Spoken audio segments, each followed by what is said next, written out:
I'm actually gonna remember to take my thumbnail photo today. Haven't done that in a while. That is very sweet tea. Not that I'm complaining, it just is what it is. Hey guys, welcome back to my channel where I cover nostalgic, obscure, or otherwise strange content. Today, I'm covering something that I have been saying I wanted to cover for forever. And this is, of course, Once Upon a Time. If you're in my age group, you probably remember Once Upon a Time. I grew up with it. I think it ran from like my first year of high school until I was about 20-ish. It was a show that was created by the showrunners of Lost, who were tired of making something as depressing as Lost. So they were like, hey, Disney, can we make an ABC family show? And Disney was like, yeah, here's all of our IPs connected to fairy tales, and you can probably get the other ones easily. And so they did, and it's a big show that ties all of the fairy tales you have ever thought of, and then some things that aren't even technically fairy tales together. But that's later on in the show. When they start running out of fairy tales, they're like, shit. Count of Monte Cristo. That's like a fairy tale. It's in a book. It's very possible that one day I will do a big, long video about the whole of Once Upon a Time as like from a fandom overview perspective, but I really want to do individual episodes where I just dive into one at a time because I could talk forever about the show. It's wild. So today we're just starting with the pilot. Hopefully you guys like this because I plan on covering more episodes. Oh my god, the new National Treasure show is out on Disney Plus, isn't it? I need to cover the second one because I covered the first one like a year ago. I need to cover the second National Treasure movie and then start covering the show. When I started a playlist to keep the first and second videos that I would eventually do for both the movies together, what I did not expect was that they would be making a TV show. All right, pilot episode. Kind of depressing, not depressing, but it's kind of disappointing because all the other episodes have more like thought out names and the pilot's just called Pilot, so it's like, nah. I wanted to read you guys like the fun, overly dramatic names of these episodes, but we'll get there. Once upon a time, there was an enchanted forest filled with all classic characters we know, or think we know. Yes, all classic fairy tale characters are like your shady ex lying to you. You don't know if you know them at all. One day they found themselves trapped in a place where all their happy endings were stolen. Our world. Our world tends to do that sometimes. Sorry about that. This is how it happened.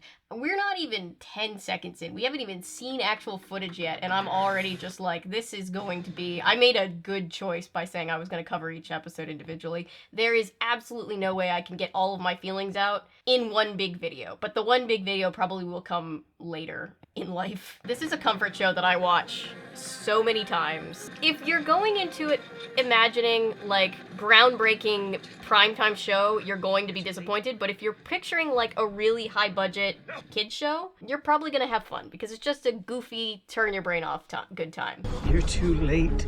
So we start with Prince Charming. Prince Charming is Snow White's prince. I know if you're a hardcore Disney fan, you're probably saying, no, that's Cinderella's prince. You'd be wrong this time. Charming is Snow White's husband. Please let me say goodbye. We start at the end of Snow White where he's like, oh no, she got poisoned. Sorry, she's gone.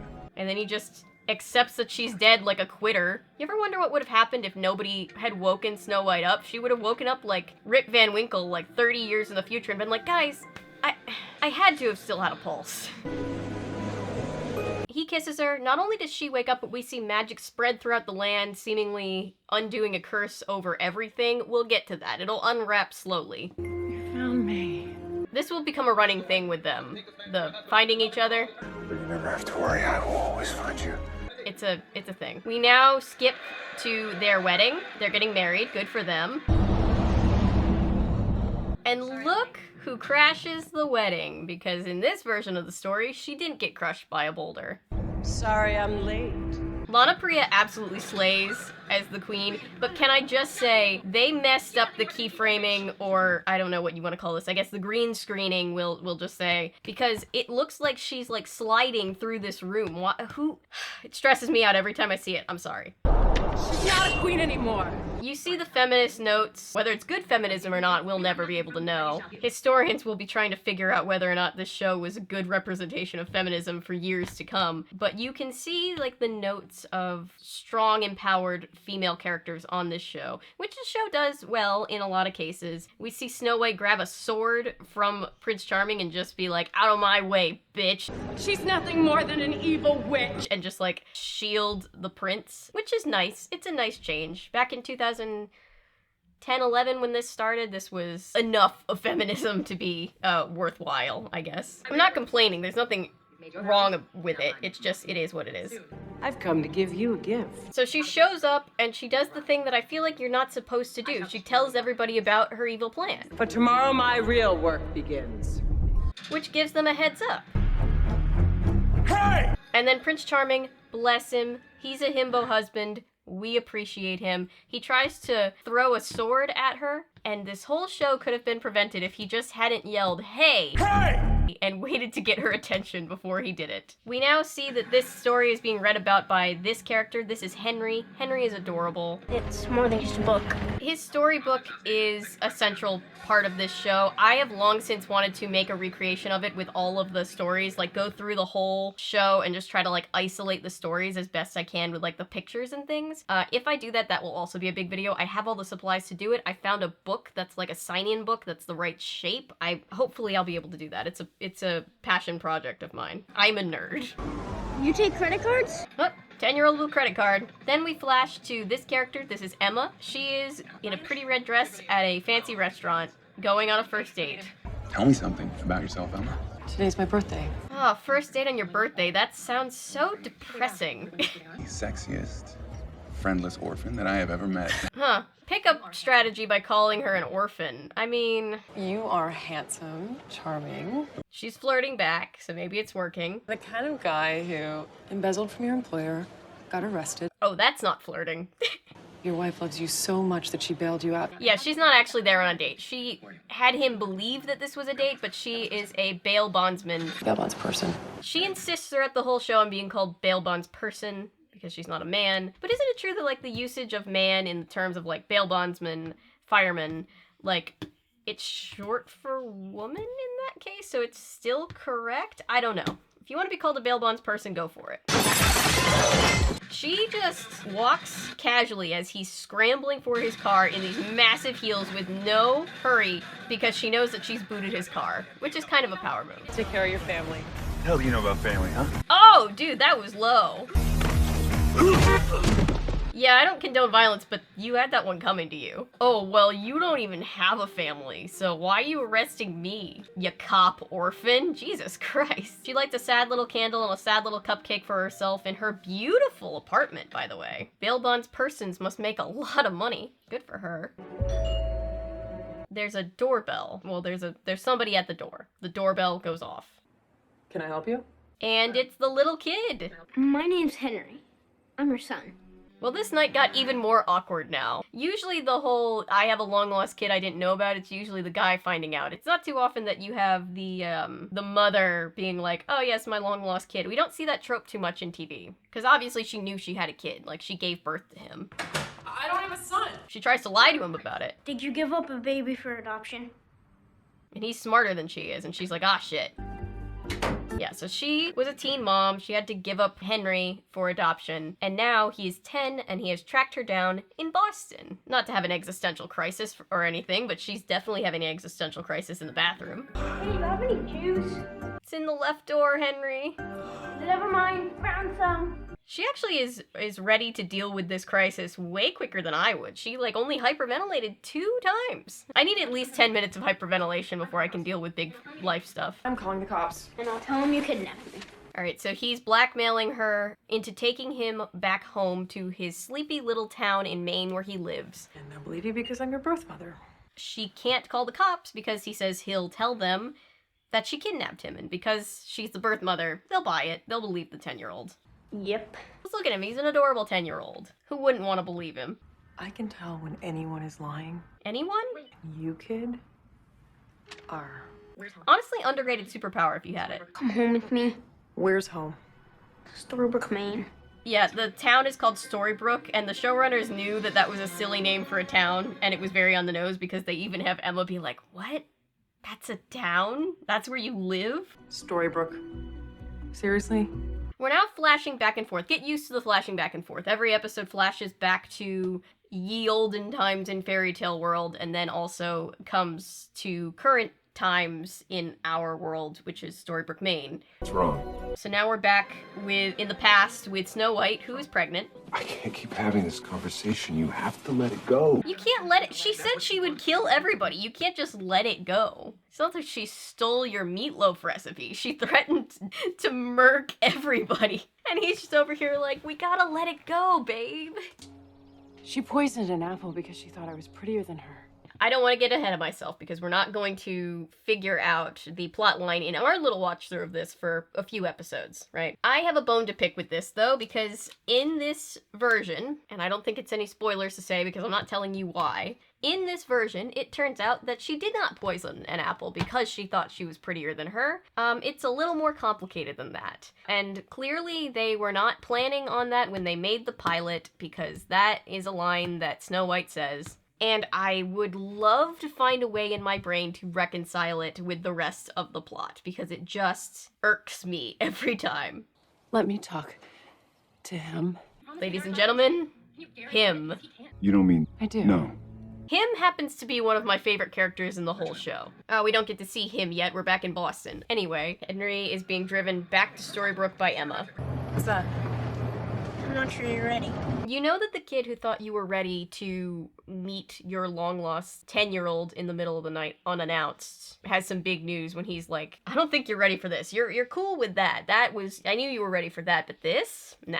Every story in this book actually happened. He tells her that everything in this book actually happened. In case you were thinking this was a Princess Bride situation, it is not. The characters would all be better off if it was, but indeed, everything in this book actually happened. Now back in fairy tale past, Prince Charming and Snow White are going down to see Rumplestiltskin. Snow White and Prince Charming. Played by Robert Carlyle, who absolutely steals the show and just carries the show on his back. Step into the light and take off those ridiculous robes. The rest of the cast, there's lots of other talent in the cast for sure, but just something about this. He gave everything to this performance and he didn't need to. Tell us what you know. But he did, and we love him for that. It's gonna cost you something in return. What do you want? So Snow wants to know the future of her unborn child because she's worried for her safety because her stepmother has threatened to kill all of them. And in return, Rumpelstiltskin wants the baby's name. Remember the whole thing about Rumpelstiltskin and names? The name of your unborn child? Why he wants the name? Go with it for now. You'll figure it out eventually. The Queen has created a powerful curse. He tells him, oh no, she's not gonna kill you. She's gonna curse everybody. Freeze everybody in time and trap everybody in a horrible place, far away. Soon you'll all be in a prison. Just like me, only worse. Sleepy New England. We can do anything. Who can? That little thing. But the only person who can break the curse is the baby. Of course, the unborn baby is the chosen one. Get the child to safety, and on its 28th birthday, the child will return. They have to get the child out of town, away from where the curse is going to happen, send her away, and on her 28th birthday, only then, will she be able to come back and help them. And the final battle will begin! Rumpelstiltskin's like, I'm already in prison. This is just entertainment for me at this point. We made a deal! I want her name! He's like, give me your kid's name. The prince is like, no. We had a deal! I need her name! And then he's like, already referring to the baby with she, her pronouns. And the prince is like, we're having a boy. It's a boy. Snow White's like, fuck, he really does know the future. Missy, you know I'm right. What's her name? So she tells him her name. Her name is Emma. Guess who else's name is Emma? Remember? Emma, that's the baby. She's Snow White and Prince Charming's baby. This is a big day for her. This is a good place to say that I want to keep a running thing as we cover episodes of the show.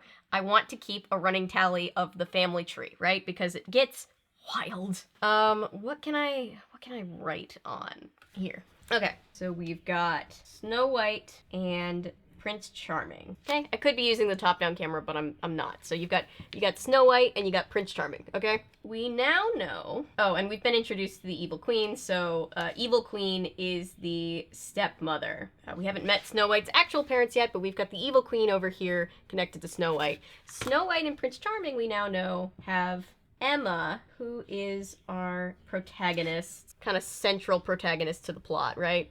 So you've got that going, okay? So far, so normal, right? And then Emma has Henry, her kid, who just came back and was like, "Hey, I'm your kid, deal with it." So that's the family tree for now. We're gonna keep this running all throughout this series because it's a lot. It's a lot. Okay, it's going to get unhinged. It's not unhinged now. Right now, it's very normal. It's going to get unhinged. Anyway, they arrive at Storybrooke in her yellow car, which I've always been jealous of. The big clock is frozen. It's this sleepy little town. It's not Sleepy Hollow. That's one thing that they didn't incorporate, I don't think. Although Sleepy Hollow was another show that I was obsessed with around this time. Is everything all right? I'm fine, Archie. This is Archie. He's another character. He's a sweetheart, really. The mayor's house is the biggest one on the block. You're the mayor's kid? Henry, you could have told me you were the mayor's kid before you did all of this. You could have told us anything, Henry. I know you're 10, but you still should be making better choices. Giving in to one's dark side never accomplishes anything. Okay. He just leans down and tells him just like the most like heavy shit. Kid, what did I tell you? Going all evil dark side and giving into temptation is bad. And Emma's just over here like, he's 10 and it's 3 o'clock in the morning. Can we go? So that's your shrink. I'm not crazy. You don't have to be crazy to go to a shrink. Nothing wrong with going to a shrink. Go to a shrink if you can. They don't remember who they are. Henry tells us that all of these characters are from the fairy tale world and they've been cursed. Remember the thing about the curse with the Evil Queen? They've been cursed to forget who they are and now they're trapped as everyday humans with fake memories in Storybrooke, Maine. We are 17, not quite 18 minutes into the pilot. I am already realizing how unhinged this was. Like, remembering it all for the first time in a while. Like, truly soaking in how wild this is. Who's he supposed to be? Jiminy Cricket. We flash back to Fairy Tale World. We confirm what Henry said about Archie, which is he is Jiminy Cricket. That idea. Giving into one's dark side never accomplishes anything. If you follow the Kingdom Hearts streams with me and Maddie, you know that I hate Jiminy Cricket. A card made out of memories from the other side of your heart? I wonder what Shut the fuck up, Jiminy. Just We'll let me find out save. soon. But I will accept this version of Jiminy Cricket. This Jiminy Cricket is fine. Archie's a lovely person, and he does more helpful things than regular Jiminy Cricket. So I'm just here saying, hashtag not all Jiminy's, you know? There's no point. The future is written. Snow White, she's really tired, and her sweet himbo husband is just like trying to stay optimistic, and she's like, no, we're all gonna die. Our only hope of saving that child. The blue fairy, there are fairies in this universe, I think that's par for the course. This is the blue fairy. She's like the mother of all fairies or something. She's like their boss. She flies in what I've always thought was a strange choice for wardrobe. It looks like a jellyfish. I don't know why they couldn't just give her a regular dress. I think they were trying to go for a look that just didn't work. She's gorgeous. I just don't know why they did her dirty with this dress. The tree is enchanted. If fashioned into a vessel, it can ward off any curse. We've got Geppetto and Pinocchio, who volunteer to carve a magical tree into a wardrobe, Narnia style, so that they can send Emma away. Narnia style. She's evil. Evil. Okay, so Henry is being returned to his mayor mother. She is a single mother who adopted him. She is the mayor, and he says she's evil. She doesn't love me. She only pretends to. Aw, that's so sad. He's 10. Henry? And then who runs out? The Evil Queen. The first time I showed my mother this, she did not recognize that this was the same woman that is the Evil Queen. Probably because we haven't seen the Evil Queen on screen in a hot second and we're just being introduced to these people. But the Evil Queen, as in Snow White's stepmother, as in the person who was threatening to curse / I guess she wasn't trying to kill everybody. She just implied kill and then she cursed them. That person is Henry's adoptive mother. Okay, so let's add this to our family tree. So, Evil Queen, if you are keeping track, for those playing along at home, I don't know how much you can see this, but the Evil Queen is Henry's adoptive mother. But because Henry's birth mother is the daughter of Snow White, as you can see, the Evil Queen is at the same time great step-grandmother. It gets weirder. That's not even the weirdest part. I found my real mom.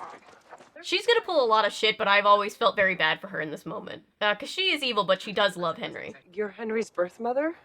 Hi. She gives Emma a creepy smile and then offers to give her a drink, which Emma takes, which I feel like is a bad idea because she could have poisoned her for all we know. She's the mayor of a small town. She's got a lot of power. She doesn't, though. Not trying to accuse the evil queen of things that she didn't do. She's done enough things. But I just don't understand on TV why people take food and drink from people who obviously don't wish them the best. Maybe I'm just cynical. Maybe I have trust issues. I grew up in the stranger danger era. You never take candy from strangers and you never go to the secondary location. Sure, he's just saying that because of the fairy tale thing. What fairy tale thing? So they're talking and Emma's like, hey, you hear about this thing where Henry thinks everybody is a fairy tale character from a book? And the queen is a little bit shook. We know why she's shook. But Emma's just like, that's a weird thing to take issue with. Your kid just ran away from home and got brought back by his birth mother. She's on her way out of town and she realizes that Henry left his book in the car. And I guess just mom's intuition, she knows that he did it on purpose so that she'd have to go back. Sneaky bastard. Because it feels like something that could easily be a mistake, but she looks at it and she's like, that son of a bitch. I would know because I'm a bad bitch.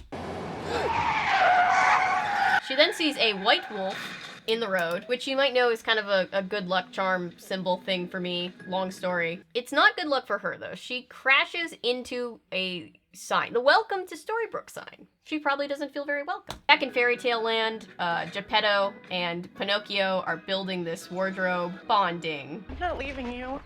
The wardrobe can only take one. I don't think I covered that before. The wardrobe can only take one person. So the plan is for Snow to get in the wardrobe, go to this strange new world called Storybrooke, Maine. She doesn't know that yet. And raise Emma there by herself while Prince Charming just kind of stays chillin', frozen in time, forgetting that he has a whole family. That's the plan. Save me as I did you. Charming is just, I'm just gonna call him Charming from now on because that's what Snow White calls him. There's a whole backstory and lore why she calls him that. Anyway, we'll get there. Charming is just, he's so sweet. He's a character that doesn't really have two brain cells to rub together, but he's so supportive. She's coming. But then, uh-oh, she goes into labor unexpectedly. It's a time before modern medicine. You can't really be too sure on the due date. Meanwhile, as she's going into labor, uh-oh, it's a curse. Grumpy has a very good reason to be grumpy as curse juice descends upon everybody. Emma wakes up in jail? Apparently Storybrooke has just as much of a fucked up policing system as the rest of us because she got in a car accident and that landed her in jail. I don't know how that works, but she's in jail. So you are Henry's mother. And look, it's Geppetto. But he's called Marco in this world because remember, he doesn't remember who he is. And he is the mechanic. Or just a repairman. I'm not exactly sure, but you know, he does maintenance on things. A fitting job for Geppetto to have in the here and now, I guess. They really try to match their present day lives to their past fairy tale lives. Grumpy's in jail. Put on a smile. We love Grumpy. If you recognize Grumpy, he's played by, oh, I'm blanking on his name, the guy who, he's been in a million things, but I know him from this and from Pirates of the Caribbean as that guy that's always with the other guy that has the wooden eye, that guy. Regina's drinks, a little stronger than we thought. If you recognize the sheriff, yes, that is Jamie Dornan of 50 Shades of Grey fame. He was on this, a very different show, before he got cast as Christian Grey and left. Oof, every part of me wishes that he stuck around. Henry's run away again. We have to... And Henry has run away again. He's 10. I don't know how she can't keep an eye on him. How about you guys let me out and I'll help you find him? So she's like, let me out of jail and I'll help you find him. Pounding the pavement, knocking on doors, that sort of thing. You're on salary. I get paid for delivery. I guess she looks at the sheriff and is like, ACAB, bitch, I gotta actually work for my living. So she uses a recovery tool, something, hacks the mainframe, finds out that he was paying for a site that would help you locate your birth mother, which feels scammy, right? You shouldn't have to pay for that if you're a kid trying to find your birth mother. Maybe, I don't know how that works. I've never had to look for a birth parent. Expensive. He has a credit card? He's 10. Mary Margaret Blanchard. Who's Mary Margaret Blanchard? Henry's teacher. Oh, this credit card that he had was stolen from Henry's teacher. Who is Henry's teacher? They're loyal creatures. It's Snow White. It's kind of fitting that Snow White is the teacher, you know, she kind and nurturing, and I guess it's supposed to be a parallel between the children she teaches and Snow White hanging out with the 7 dwarves, which feels patronizing to the dwarves, but you know, they tried. He will always find you. Yes, Henry's teacher is his maternal grandmother. We're not putting that on the family tree. Or maybe we could. I don't know. Let's take a note anyway. It's not part of the family tree, but it's just a fun little note. You don't know anything about this, do you? No. We brushed past this. Henry just straight up stole his teacher's credit card, and this never gets talked about again. Clever boy. Even the teacher herself was just like, wow, I'll be darned, smart little kid. It's like, what? Kid is on the road to a life of crime. Someone do an intervention. Should never have given him that book. What in the hell is this book I keep hearing about? She gave him the book that he's reading, the book that has clued him into the fact that they're all fairy tale characters. Sorry to bother you. It's okay. And yes, if you're playing along at home, this is her meeting her mother for the first time, but they don't know that. I believe both the actors who play Charming and Snow White are about a year or two younger than Jennifer Morrison, who plays Emma, because you will soon learn that time is not real on this show, and also people's real ages do not matter. It just... time travel and ageless fairy tale beings together. He wrestles with that most basic question. Why would anyone give me away? Oof. I am so sorry. She puts her foot in her mouth and then's like, shit, I didn't mean to say that. I didn't mean in any way to judge you. Don't judge people for the choices they make as parents. Giving a child up for adoption as a teenage mom is a difficult, I'm sure, but very valid choice. And we're gonna learn more about that later. But anyway, moving on. She feels bad. She tells Emma where to go find Henry. You might want to check his castle. Which she didn't want to tell the adoptive mother, because they don't like each other. Or the adoptive mother, being the evil queen, doesn't like Snow White. But still, I feel like if you know where a missing child is, you should tell the adult in their life. Now we flash back to when she's really going through it in childbirth. Damn, she's surely having to go through it without, like, an epidural or anything. That sucks. I'm so sorry. He's ready. We can't move her. It's too late to move her, so she cannot go with the baby anymore. Meanwhile, the curse is quickly rushing towards them, queen and all. It only takes one. Emma's born, and himbo husband Charming is just like, well, there's nothing we can do now. We need to send this baby away. There's only room for one person in the wardrobe. We're not gonna send her away on her own, right? You have to take her. Take the baby to the wardrobe. Right, honey? It's the only way you have to send her through. But Snow White's like, hell no. She's gonna be fine. We have to believe that she'll come back for us. We have no choice. We gotta send her. We have to give her her best chance. FedEx that baby off to a new world so that we can save everybody from this curse. He grabs a sword. Dad vibes, I guess. Baby in one arm, sword in the other arm. Poor Snow. You know your girl loves a good mirror shot. That's a very nice and very sad shot. He's fighting the queen's guards all the way to the wardrobe. Don't get blood on the baby, oh my god. This is like quality dad vibes. Bless Charming. He then fights them off after he puts her in the wardrobe and dies. He gets stabbed. Sorry about that. But the baby's gone, so she got away. And he's like, yeah, she got away, and then he dies. You left this in my car. Emma finds Henry at this playhouse that looks like it will give you at least the need of a tetanus shot. You're gonna bring back the happy endings. And he's telling her that she's the chosen one who's gonna break this curse, yada yada yada. You're just pushing me away because I make you feel guilty. Bless him, such an emotionally mature 10-year-old. You wanted to give me my best chance. It's also cute because it's what her parents said about her. The show really does have heart when it wants to. I am not in any book. She obviously doesn't believe him about the whole save for the world thing, but you know. My parents didn't even bother to drop me off at a hospital. We get more of Emma's tragic backstory. She was abandoned on the freeway in the foster care system her whole life. But then Henry tells her, you weren't abandoned on the freeway, that's just where you came through. Remember the whole thing about the wardrobe? That's just where you came through. Yeah, she came through the wardrobe and she ended up on the side of a freeway, I guess. That's very sad and scary to think about. But she agrees to stay for a week to get to know her kid. Back in Fairy Tale World, Snow White is finding her unalive husband. It's a lot. There's this moment where she thinks to kiss him to wake him back up, and it's like, no, honey, he's not cursed. course, there's a blood loss situation going on. In a few moments, you won't remember you knew him. The queen comes to gloat. She got away. And Snow White's like, haha, my kid got away. You're going to lose. You might have killed my husband, but I'm gonna get you in the end. And then literally the walls start falling down around them. Where are we going? Somewhere horrible. Maine. I just love the idea of where are we going? Someplace horrible. Southern Maine. As somebody who was born in Maine, I see what she was getting at. Just kidding, all my family in Maine love you. Maine is very pretty. He seemed to have taken quite a shine to you. Emma brings Henry back, and she's like, hey, I am gonna stick around. And adoptive mother, evil queen, is like, nah. You may have given birth to him, but he is my son. There's a lot of running themes about parents being separated from their children in this show. It happens over and over again until you're like, are the writers okay? But it starts with this. I guess it starts with Emma being separated from her parents, but now she's separated from her kid. Do you love him? Of course I love him. I think I'm supposed to believe in this shot, the way that it was shot and edited, that she does not love him and she's adopted him for some nefarious purpose, but she genuinely does.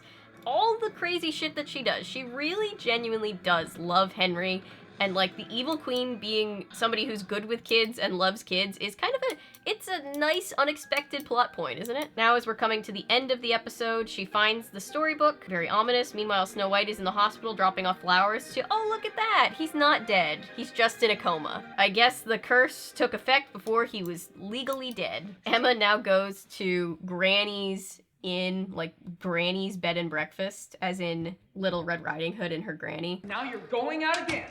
I should have moved to Boston. They're both fun characters. I like them. I'm sorry that my heart attack interfered with your plans to sleep your way down the eastern seaboard. Oh, damn, that's harsh, Granny. Give her a little credit. She's an adult. That would be her choice. I'd like a room. Really? It's never a good thing when you go to check into to a place and they're like, a customer? Really? Oh my god. Normally there's an upgrade fee for the square, but I'll waive it. We'll even give you a discount. We haven't had a customer in 15 years. Emma Swan. Emma. What a lovely name. Who shows up in time to hear Emma's name? But Rumplestiltskin. Remember how he wanted her name? We're gonna get back to this plot line later, but it's at least heavily implied here that he wanted the name so that it would wake him up from the curse. We'll get to that. We're gonna get into the weeds of stuff that's gonna happen in a little bit later, but basically it's implied that here Rumplestiltskin remembers who he is. So, how long will you be with us? A week. Narrator's voice. She was there for much more than a week. Welcome to Storybrooke. The key even has a swan on it, like her name. Her last name is Swan. Because of course it is. Emma Swan is a lovely name. And look at that! The frozen clock starts moving, signifying that the curse freezing everybody in time is wearing off. And that's the end of the episode. This show is a lot. And I love it. I know that I have a bad habit of covering episodes of things and then taking a while to circle back to them, but I'm really going to try to cover this show a lot. So I hope that's something you guys are into because it gets even crazier. Just one episode and this is what our family tree looks like, and we're not even to the weird part yet, you know? So that's it for this video. Let me know what you guys think. Thank you for being here. Thank you for watching, liking, commenting, subscribing, sharing. Everything you do to support this channel means the world to me. If you're a fan of nonsense, maybe consider sticking around because I post nonsense all the time. And remember, my name is Avery. I'm a YouTuber if you say so because thanks to you guys, this is technically a YouTube channel. Bye!